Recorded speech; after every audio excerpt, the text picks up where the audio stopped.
नमस्कार महाराज. 10-26चं पाणी करायचं आहे. सोड फॉस्फरिक ऍसिड, टाक त्याच्यात फॉस्फरिक ऍसिड. डीएपीचं पाणी करायचंय, होत नाही, टाक फॉस्फरिक ऍसिड.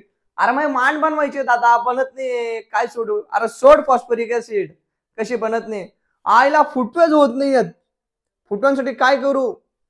सोड फॉस्फरिक ऍसिड. का बरं सोडू? अरे तू फक्त पाणी, तू नुसतं त्या मातीवर पडू दे, असं फास फास फास फास फास जसं सोनं वाटतं तुम्हाला निघतंय बा महाराज. फॉस्फरिक ऍसिड H3PO4 किती नुकसानदायक आहे आपल्या जमिनीला नाही माहित. फक्त मला सांगितलंय, मी सोडतोय आहे. माझ्या जमिनीचा काय सत्यानाश होते ज्या दिवशी पिकं बोलायला लागतील ना, बेकार शिवाय पडतील, बेकार महाराज, बेकार हो. का सांगतोय असं मी तुम्हाला एका शब्दात सांगून देतो. तुम्ही म्हणला, तुम्ही गच्ची कमेंट्स टाकाल आता मला त्याच्यावरती की असं सोडतो ना, असे रिपोर्ट तसे रिपोर्ट. तुम्हाला लक लाभो महाराज. पण का एका गोष्टीत समजून घ्या, एका याच्यात, एका वाक्यात. आम्हाला हे विकायला बंदी आहे, म्हणजे आम्हाला विकायला आम्हाला बिलच बनत नाही याचं आलं. अजून पुढे जाऊन सांगतो, बंदी नाहीये, बिलात बी येतं काय, जीएसटीचं बिल देणाऱ्याला काय माहित. पण त्याच्यावर असा ऍग्रिकल्चर यूज लिहून मला दाखवून द्या साहेब, ऍग्रिकल्चर यूज साठी हे फॉस्फरिक ऍसिड सिस्टम वापरतात का? आणि 70% लोक हा गांजा मालच वापरतात फॉस्फरिक ऍसिड मध्ये बी. 2200-2300 रुपयामध्ये 35 किलोचा ड्रम. तर आज बघणार आहोत आपण फॉस्फरिक ऍसिड किती घातक आहे, फॉस्फरिक ऍसिडने काय काय नुकसान होतं. आणि सगळ्यात महत्वाचं म्हणजे मी शेवटी तुम्हाला एक गोष्ट सांगणार आहे, त्यामुळे व्हिडिओ शेवटपर्यंत बघा, स्किप करू नका. तुमचा फायदा खूप महत्वाचा आहे महाराज. शेवटी तुम्हाला एक महत्वाची गोष्ट सांगणार आहे की कुठलं फॉस्फरिक ऍसिड वापरायचं आणि किती वापरायचं, शेवटी सांगेल. आतापर्यंत फक्त हेच लक्षात ठेवा, H3PO4 फॉस्फरिक ऍसिड 65% येतं, 85% येतं, काही काही ठिकाणी तर 90% येतं. हे 12% काय कुठून आणता 90% काय माहित. तर नुकसानाकडे लक्ष घेऊ महाराज. फॉस्फरिक ऍसिडचा पीएच पहिले मुद्द्याचा आहे. फॉस्फरिक ऍसिड चांगले फॉस्फरिक ऍसिड राहिले ना, ओरिजिनल महाराज, ओरिजिनल फॉस्फरिक ऍसिडचा पीएच किती राहतो माहितीये का? 1 ते 1.5 ते 2%. महायला माहित होतं का तुम्हाला? नाही माहित. 1.5 ते 2% असतो महाराज फॉस्फरिक ऍसिडचा पीएच. मग याचं काय करू मी? मला काय केलं आहे पीएचसी?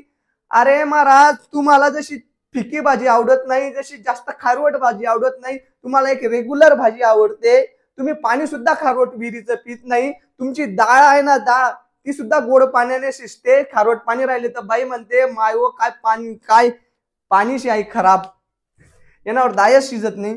तर पीएच मध्याचा आहे महाराज.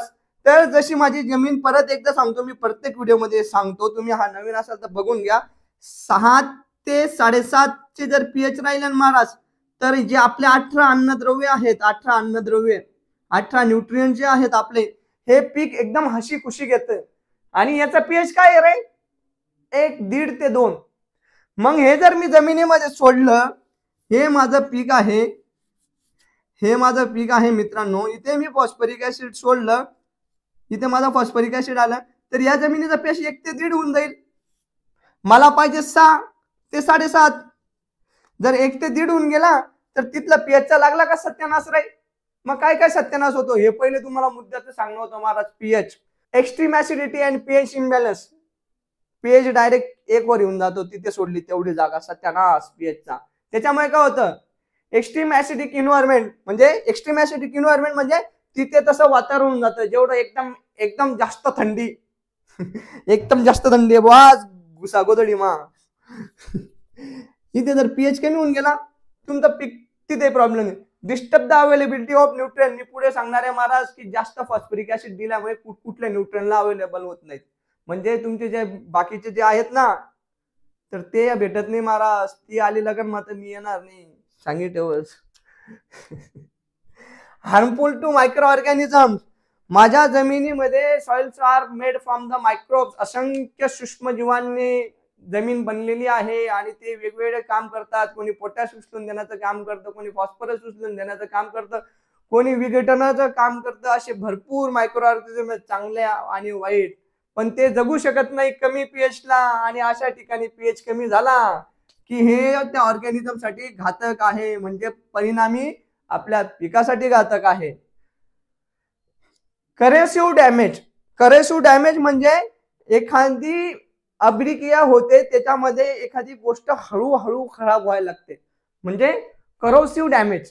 मग काय होतं महाराज, हे केमिकल आहे, ज्यांना ज्यांना अनुभव घ्यायचा असेल फॉस्फरिक ऍसिडला काय करा माहितीये का, असं खाजून घ्या तुम्ही आणि त्याच्यावर फॉस्फरिक ऍसिड तुमच्या कातडीवर होता महाराज, समजेल तुम्हाला. तुम्ही त्या कवड्या मुळांवर टाकताय, तुम्ही तुमच्या कातडीवर टाका, चांगल्या कंपनीचं गांजा मारलं का, नाही तर मी वापरलंय केमिकल बर्न प्लांट टिश्यूज महाराज. जेव्हा हे डायरेक्ट म्हणजे तुम्ही कोरा माल सोडता, कोरी दारू पिण्यासारखं आहे. कोरी दारू जर पिली ना पुरा गळा जाऊन जातो, मी बघितलंय, केलेलं नाही बरं का, पुरा गळा जळून जातो. तसं हे कोरं सोडलं ना महाराज, तर हे प्लांट टिश्यूज डायरेक्ट प्लांटच्या जर संपर्कात आलं, माझी केळी आहे, केळीच्या मुळा ज्या आहेत ना, तुम्ही फक्त एवढं कोरा 3 इंचात तुम्हाला भरपूर मुळा सापडतील, त्या बी मेन मुळा ज्या अन्न खाणारे असतात. अशा तर बापरे, जर मल्चिंग जर राहिली, मल्चिंग खाली तर अशा वरती आलेल्या राहतात, किंवा पावसाळ्यामध्ये अशा वरती आलेल्या राहतात. भाजीपाल्यामध्ये बी सुद्धा कुठल्याही पिकामध्ये जास्त खोल राहत नाहीत. तर त्याच मुळांच्या डायरेक्ट संपर्कात जर फॉस्फरिक ऍसिड आलं ना, तर तुमच्या पेशी ज्या आहेत ना, मुळाडा जळून जातात. आमच्याकडे मागच्या वर्षी एक केस झाली. केस म्हणजे उदाहरण झालं असं की त्याने जास्त फॉस्फरिक ऍसिड सोडला ना, त्याचा बाग दिसायचा टायमाला डायरेक्ट कळून जायचा. का? पूर्ण मुळ्या काळ्या पडून गेलेल्या होत्या, पूर्ण मुळा सडून गेलेल्या होत्या. त्या भाऊच्या लक्षातच आलं नाही. जेव्हा लक्षात आलं तोपर्यंत टाइम निघून गेलेला होता महाराज, टाइम निघून गेलेला होता. हे सर काय काय डॅमेज करतं, तर तुमच्या मुळ्या डॅमेज करतं, तुमचा खोड स्टेम डॅमेज करतो, असा काळा पडून जातो मग, आणि लूज खराब होतात. नंतर शेवटी काय परिणाम होतो, विल्टिंग, झाड बसून जातं महाराज. न्यूट्रन इनबॅलन्स अँड टॉक्झिसिटी, एकदम जास्त फॉस्फरस, म्हणजे तुम्हाला गुलाबजामुन जर आवडत असाल तर तुम्ही 1 गुलाबजामुन, 2 गुलाबजामुन, 4 गुलाबजामुन खाल, पण तुम्ही जर 70-80 गुलाबजामुन खाऊन गेलं तर तेच तुमच्यासाठी जहर बनेल, जे तुमच्यासाठी फायदेशीर आहे. न्यूट्रन इनबॅलन्स आणि हाय टॉक्झिसिटी हे डायरेक्ट 90-80% ते सोडतो महाराज. 0-60% वर फॉस्फरस नाहीये. आमच्या रेग्युलर ग्रेडवाल्या जे आहेत ते इथे हे डायरेक्ट सोडतात. तर टॉक्झिसिटी ते झालीच, पण तुम्हाला हे माहितीये का, ती जर लग्न मध्ये आली तर मी येणार नाही, मी जर आली तर ती येणार नाही. हे प्रकार तुम्ही लग्नामध्ये बघितले असेल, तसेच पिकामध्ये बी होतात. न्यूट्रनच्या बाबतीत बी जर फॉस्फरस जर जास्त होऊन गेला पिकाला, तर फेरस, झिंक, मॅग्नेशियम हे लग्नात येत नाहीत, म्हणजे हे पिकात येत नाहीत, म्हणजे हे पिकाला घेता येत नाहीत, हे तिथे राहत नाहीत, हे लिच आउट होऊन जातात, खराब होऊन जातात, काही समजा तुम्ही. असं होतं महाराज. म्हणजे हे माझा फेरस पिवळापणा कमी करण्यासाठी काम येतो, झिंक कॅटलिस्ट मधून काम येतो, मॅग्नीज ग्रीनरी आणण्यासाठी काम येतो. एवढे 3 लोकांना पळून मारतं एक फॉस्फरस, जर जास्त झालं तर, अति झालं तर. उगाच नाही कंपन्या येण्या की एकदम बॅलन्स ग्रेड काढले, 3-19, 12-61, 13-40 असं काढलेलं.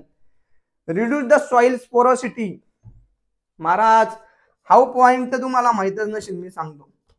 सॉइल स्पोरोसिटी म्हणजे मायला मी ना फॉस्फरिक ऍसिड सोडलं भाऊ, मग रे फॉस्फरिक ऍसिड सोडलं ना, असं पाणी त्या याच्यामधून पडत होतं ना, ट्रिपर मधून, असं फस फस फस फस फस करियल होतं. असं का? अरे फसफस तर करी, पण अशी जमीन फुगी गई, अशी फुगून गेली माझी जमीन. असं का? कसं काय फुगली काय माहित भाऊ, पुरी रिएक्शन अशी फुगी, अशी माती पुरी नरम होई गेली. अरे दादा, नरम होई गेली ती, सत्यानाश होतोय तुझ्या मातीचा. Reduce the soil porosity. Soil porosity म्हणजे माझं जर जमीन चांगली कशाला म्हणतात, जिच्यामध्ये हवाही खेळती राहते, पाणीही खेळतं राहतं आणि अन्नद्रव्यही राहतात. म्हणजे माझी जमीन सशिद्र राहते, म्हणजे ही माझी जमीन आहे, त्याच्यामध्ये अशी छिद्रे आहेत, जिथे पाणी बी साठेल, अन्नद्रव्यही साठेल, तिथे सगळं बसून राहील. पण ते काय करतं, हे खड्डेच बुजून टाकायचं काम करतं. सॉइल स्पोरोसिटी हे जास्त करून कुठे होतं, काळ्या जमिनीमध्ये. 70-80% लोकांच्या काळ्या जमिनी आहेत. तर हे स्पोरोसिटी म्हणजे ते जे माती आहे ना, मातीचे कण आहेत, त्याच्यामध्ये जे छिद्र असतात ना, ते गायब करून टाकतात महाराज. मग काय होतं, मग वरती येतो तो थर असा फसफस फसफस करून, मग ती माती जी आहे, जी घट्ट एकमेकाला बॉन्ड आहे, पकडलेला आहे, ती अशी मोकळी सुटते. मोकळी सुटली, मग आपले पाणी जे आहे ना, पाणी धरतं ना, काही धरतं. मग कालांतराने ती मोकळी सुटलेली माती जेव्हा पाणीच्या संपर्कातून बाहेर जाते, तो एकदम कडक होऊन जाते. आणि आताच मला मिरचीचा एक फोन आला होता, भाऊ माझी मिरची लावलेली आहे, पण जमीन इतकी कडक होऊन गेलेली आहे ना, होईलच ना महाराज. तिचे खड्डेच बुजून टाकले कोणी? फॉस्फरिक ऍसिडने. ते खड्डे बुजल्याने कालांतराने तुमच्या जमिनी कडक कडक आणि कडक होऊन जातील, दगड होऊन जातील महाराज. आणि दगडामध्ये मुळा चालत नाही आणि पाणीही चालत नाही. जास्त पाणी द्याल कडक जमिनीवर वाहून जाईल, नाही तर लिच आउट होऊन जाईल. म्हणजे वॉटर अफेक्टिव्हिटीवर बी प्रॉब्लेम होतो. Reducing the soil porosity. एवढं कशावरून बोलतोय तू? तुला कसं काय एवढा माहित अनुभव घ्यायचा असेल? मी कुठल्या डॉक्टरचं कुठल्या पुस्तकाचं काहीच नाव सांगत नाही. फॉस्फरिक ऍसिड आणायचं आणि मुळांवर ओतून द्यायचं. एका झाडाच्या मुळांवर होता, एका झाडाच्या मुळांवर ओतू नका. पाणी टाकून होता, कसंही होता, 3-4दा होता. तुम्हाला त्या मुळा बघा, इकडच्या मुळा बघा, तुम्हाला अनुभव होऊन जाईल. तुमचे डॉक्टर तुम्हीच. तर महाराज सगळ्यात महत्वाचा मुद्दा, तर मी आता काय देऊ रे दादा, काय देऊ? तू सांगितलं फॉस्फरिक ऍसिड खराब आहे, इतकं फॉस्फरिक ऍसिड खराब आहे, इतकं नुकसान होतं, मग मी काय करू? फॉस्फरिक ऍसिड नाही देत, बरं तू सांगतो म्हणून. ह्या H3PO4 नाही देत. मग फॉस्फरिक ऍसिड तर माझ्या पिकाला गरज आहे फॉस्फरसची. तर महाराज तुम्ही P2O5 फॉस्फरस पेंटॉक्साइड, हे फॉस्फरिक ऍसिड आहे. हा, हे फॉस्फरिक ऍसिड H3PO4 हा फॉस्फरसचा सोर्स आहे, जो एक्स्ट्रीमली घातक आहे पिकासाठी. पण हा जो दिसतोय P2O5 जो आहे महाराज, तो एकदम बेस्ट आहे पिकासाठी. कारण की हा फॉस्फरिक ऍसिडने, हा फॉस्फरस पेंटॉक्साइड असतो, त्या माध्यमातून फॉस्फरिक ऍसिड देता येईल.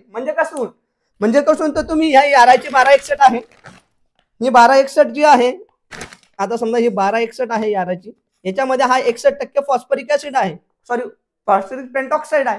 याच्यातून द्या, DAPतून द्या, तुमच्या वेगवेगळ्या खतांमधून ज्याच्यातून फॉस्फरिक ऍसिड त्याच्यातून द्या महाराज. याच्यावरून देणं टाळा. मला माहिती आहे तुम्ही देतायत आणि मी विकतोय, पण जे गोष्ट मला मनाला पटली नाही की यार हे यांच्यापर्यंत पोहोचलं पाहिजे. बाकी पुढे तुमची मर्जी, तुम्हाला फॉस्फरिक ऍसिड सोडायचं आहे का काही सोडा, माझं काही म्हणणं नाही. तुम्ही सोडू शकता, पण किती नुकसान आहेत. अजून जर तुम्हाला याच्यात हे पटत नसेल, तुम्ही म्हटलं मी सोडलंय 2 वर्षापासून सोडतोय, 5 वर्षापासून सोडतोय, काही होत नाही, तर गुगल्याला विचारा. मी नाही तर गुगल्या सांगूनच देईन तुम्हाला की गुगल्या म्हणा की फॉस्फरिक ऍसिड किती खराब आहे माझ्या जमिनीसाठी, त्याला टाका, तर सांगेन. जय हिंद, जय महाराष्ट्र.